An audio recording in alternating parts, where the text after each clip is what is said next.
Joined now by Aurel Braun. He's a professor of political science and international relations at the University of Toronto. Let's start with climate change. Again, the U.S. refusing any mention of it. What do you make of that? Well, this has been a policy of the Trump administration for some time now, that climate change has been abused by other countries. According to this administration, that the United States, as Mr. Pompeo said, has reduced carbon on its own, but it doesn't want to be bound by regulations where other countries would not be bound as strictly, or they would have other subterfuges. It is a sore point. It is something that causes tension with many states, including Canada and the Nordic states, but Mr. Pompeo seemed very determined. And as you know, it was unusual that there was no joint statement at the end of this Arctic Council meeting. There was merely a statement by the chair of the council, which talked about a kind of consensus on very limited areas. So this was a difficult meeting. Give us an overview of the Arctic and its importance to the United States right now as we sit here, because during the Obama administration, the U.S. president was active in Arctic policy making. Trump hasn't really made any strong statements about it. He didn't even appoint a director to the Office of Science and Technology Policy until after he'd been in office for a year and a half, indicating perhaps that it's not a high priority. What are the other members of the council to make of this, and can they have any influence in kind of pushing the U.S. in a different direction, given what we heard from Pompeo, that melting may actually be good?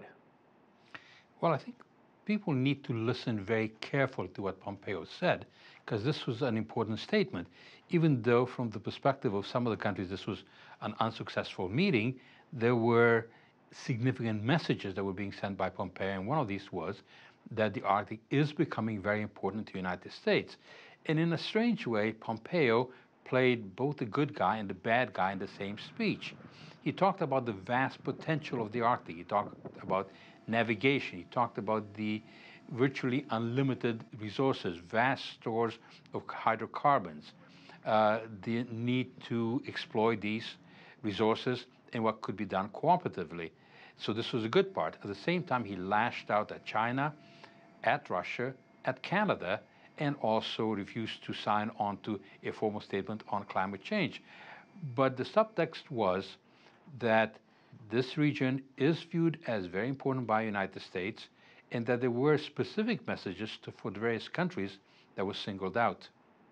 Well, let's go there. I mean, you mentioned China, Russia. He had warnings for them. Also, as you said, Canada. What do we read into all of that?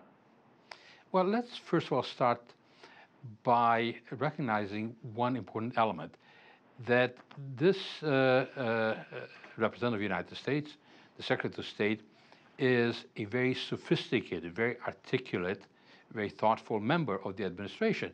He is superbly educated, finished first at West Point, Harvard Law School, has a vast amount of government experience. He was a member of Congress, served as the head of the CIA.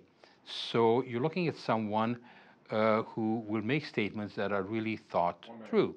And the message he was sending, siding with China and Russia, was that he understands that Russia has the longest coastline. Obviously, Russia has certain national interests, but Russia is not a superpower. And in the case of China, any kind of link up between China and Russia would be viewed with considerable alarm by the United States. Russia has tried to connect the importance of the Northern Sea route with the Chinese attempt to have this kind of maritime Silk Road. And what Mr. Pompeo was saying to China was, Russia is not a superpower. You may want to invest, you may want to explore, you may want to use those sea routes, but please remember that we are the superpower, and your relationship with Washington is vastly more important than any relationship you will have with Moscow. The message to Moscow was, we want to have good relations, but you're not in the same league. You're not in the same league as the United States. You're not in the same league as China. All right, Aurel Braun joining us from Toronto. Thanks so much.